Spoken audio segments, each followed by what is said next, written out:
sedikit tentang apa sih itu grade HR, kalau banyak terkait grade HR. Jadi saya akan menceritakan singkat terkait apa sih itu grade HR. Oke, jadi grade HR itu sendiri sejarahnya kita itu dalam satu grup naungan DataOn. DataOn ini sendiri sebenarnya sudah berdiri sejak tahun 1999. Di tahun 2000 itu dia di bawah naungan PT Indodev Niaga Internet.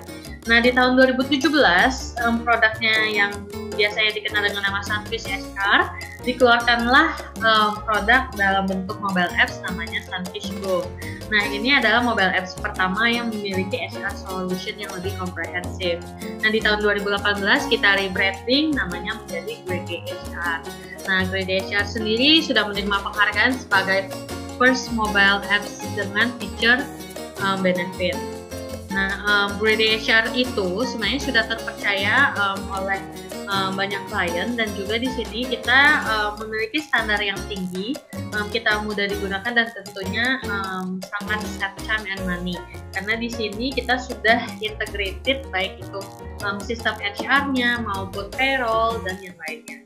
Nah, kemudian kita juga memiliki standar internasional. Kita itu memiliki sertifikasi ISO 9001 tahun 2015 yaitu tentang quality management, dan ISO 27001 tahun 2013 tentang information security management. Nah, bagi Bapak Ibu yang berkecimpung di dunia internasional tentunya tahu kalau standar ISO itu sangat ketat, jadi untuk mendapatkan sertifikasinya itu bukanlah hal yang mudah. Dan juga dengan mendapatkan sertifikasi ISO ini dapat dijamin bahwa data Bapak Ibu aman bersama dengan Grade. Nah, di sini sendiri Grade sudah dipercaya oleh lebih dari 1 juta user di 2000 companies di Indonesia, Malaysia, Thailand, dan juga Filipina. Jadi kita bukan hanya ada di Indonesia saja, tapi kita juga ada di Southeast Asia. Nah, beberapa klien yang mempercayai kita, contohnya ada WWF, ISS, Bulgari Resort Bali, dan yang lainnya. Kita juga banyak digunakan oleh government. Beberapa feature yang kita miliki dalam mendukung aktivitas HR yaitu contohnya attendance ya Bapak Ibu. Kalau yang bekerja tentunya tahu waktu masuk itu ada yang namanya absen masuk, absen pulang. Nah, kita itu menggunakan mobile apps, nanti Bapak Ibu cuma taking selfie and then aplikasinya akan mendetek real time-nya Bapak Ibu dan juga GPS location. Jadi yang kemarin ini mungkin banyak yang sedang WFH itu sangat kepake banget Bapak Ibu. Dan juga kita punya activity recording, misalnya Bapak Ibu sedang mengerjakan task apa, nah nanti dari supervisinya Bapak Ibu bisa melihat kerjaannya Bapak Ibu dan yang lainnya. Kita juga ada payroll, bisa mengerjakan payslip di handphonenya Bapak Ibu. Kita ada feature benefit, jadi for example untuk proteksi jiwa, kemudian konsultasi dokter dan lainnya. Kita bekerja sama dengan third party, jadi bukan Grade langsung yang menyediakan, tapi kita kerjasama dengan third party yang pastinya sudah diawasi oleh OJK juga. Itu kurang lebih ini beberapa advanced feature-nya Grade. Bagi Bapak Ibu yang ingin lebih tahu tentang Grade, nanti akan saya infokan lebih lanjut ya Bapak Ibu. Oke, sekarang kita akan masuk ke sesi topik utama kita hari ini. Di sini kita sudah kedatangan pembicara kita yaitu Dr. Nika Dwi Suryani, sarjana ekonomi, sarjana Telkom dan juga MBA. Bu Surya ini apa ya kalau bisa saya deskripsikan, sangat-sangat aktif orangnya ya Bu, aktif, dan juga beliau benar-benar ingin bisa berkontribusi banyak, dan juga hari ini beliau mau membagikan ilmunya kepada kita Bapak Ibu terkait dengan Human Resource Business Partner. Pastinya di sini kalau dari kemarin saya lihat yang daftar banyak yang juga profesinya dari Human Capital Business Partner atau Human Resource Business Partner ya Bapak Ibu. Dan mungkin kalau di perusahaan Bapak Ibu ada yang belum jadi business partner untuk di visi HR-nya, tidak apa-apa. Hari ini kita akan belajar bersama Bu Surya. Oke, Bu Surya sudah ready? Oke, kalau gitu. Ya, Mbak Fania, bisa didengar saya. Waktu dan tempatnya ke Bu Surya. Terima kasih, Bu. Iya, terima kasih Mbak Fania. Tes modulasi dulu, bisa diterima suara saya? Ya, bisa Bu suaranya. Bisa ya? Mungkin Ibu boleh coba share screen juga. Iya, boleh. Saya share screen dulu. Mungkin nanti saya kadang-kadang kamera saya off kan ya kalau tidak stabil. Bisa dilihat ya? Bisa dilihat. Baik, terima kasih Bu Surya.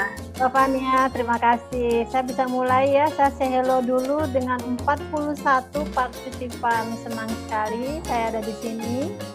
Jadi Bapak Ibu, basic saya dosen, tapi 20 tahun saya pengalaman di bidang HR. Saya juga fokus dari S1 sampai S3 saya juga bidang saya HR. Jadi saya mempelajari tentang MSDM lebih dalam.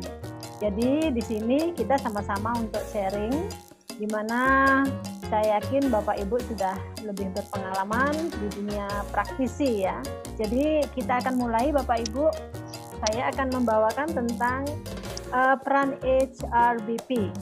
Jadi di perusahaan-perusahaan seperti yang middle up, dia peran seorang HRBP itu sangat diperlukan sekali, di mana tidak hanya sebagai tugas utamanya, tetapi dia diharapkan bisa menjadi seorang mitra organisasi. Nah, kita akan membahas bagaimana sih perannya, tugasnya apa saja sih sebagai seorang mitra organisasi. Baiklah Bapak Ibu, sebelum kita beranjak ke HRBP itu sendiri, mari kita bisa mencoba melihat dulu apa sih bedanya. Kadang-kadang organisasi itu menyebutnya sebagai HR Manager, Human Capital, atau HR Director ya. Jadi sebutan-sebutan yang berbeda-beda yang tentu saja menjadi tugas pokok mereka juga berbeda-beda. Nah, pada HR Manager, dia lebih bertanggung jawab kepada implementasi daripada daily work HR. Jadi pekerjaan HR sehari-hari. Dia juga membuat kebijakan seperti misalnya HR function, atau mungkin Bapak Ibu sudah melaksanakan HR function atau sering disebut dengan praktek human resources.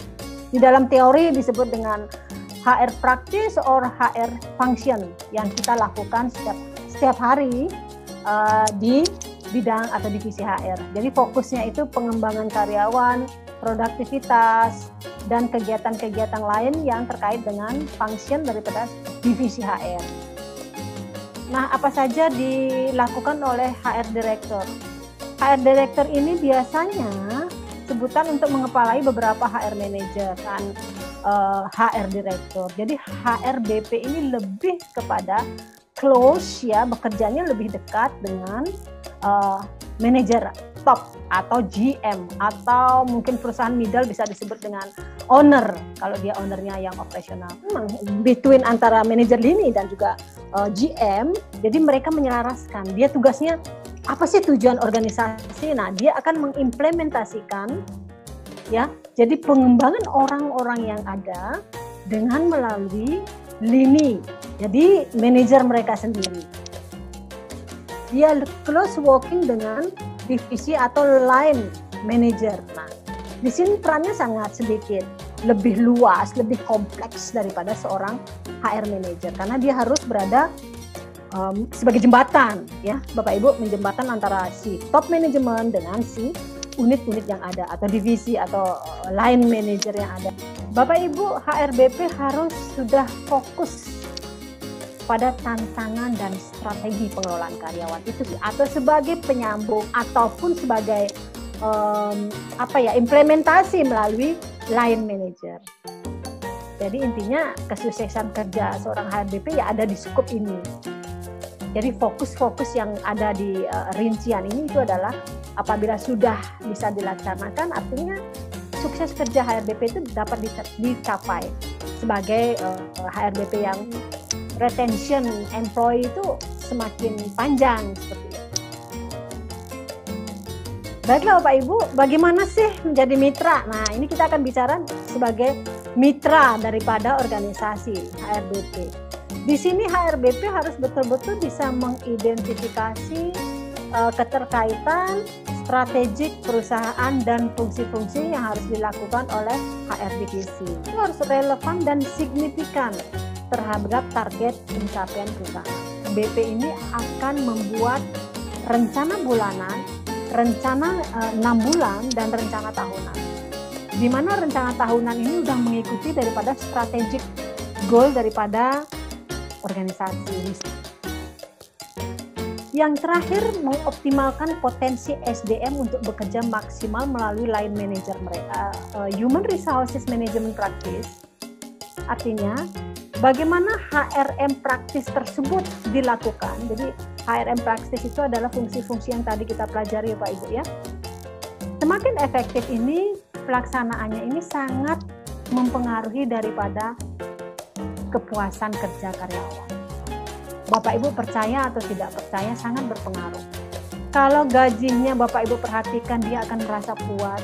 Kalau misalnya karirnya di develop, dia akan merasa puas. Kalau misalnya dia di engage, dia akan berpengaruh pada kepuasan kerja mereka.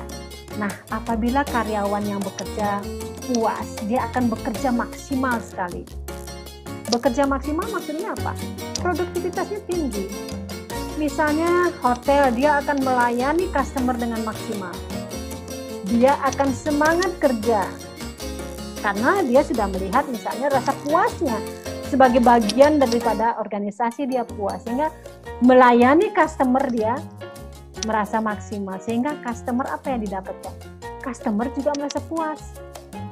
Nah, setelah customer puas, tentu dia akan datang kembali, repeater, dia akan melakukan marketing dari mulut ke mulut, sehingga apa? Nah, profitabilitas ataupun perkembangan organisasi juga berdampak di akhir. Tentu, jadi organisasi akan bertambah besar, juga keuntungannya ini sangat berpengaruh sekali. Jadi, hasil riset ini sudah membuktikan bahwa apabila Bapak Ibu atau HRBP sudah melaksanakan poin-poin HRM praktis tersebut, akan sangat berpengaruh di ujung. Di ujung itu artinya ada di akhir ya, tujuan akhir organisasi itu kinerja. Tujuan akhir adalah kinerja organisasi akan tercapai. Ini adalah sedikit dari beberapa riset tentang HRM. Baiklah Pak Ibu, saya rasa materi saya sudah saya sampaikan semuanya. Mungkin Mbak Fania bisa mendengar saya. Baik, terima kasih banyak Bu Surya. Internet saya naik turun terus ya. Nggak apa-apa, Bu. Untungnya cukup lancar di belakang.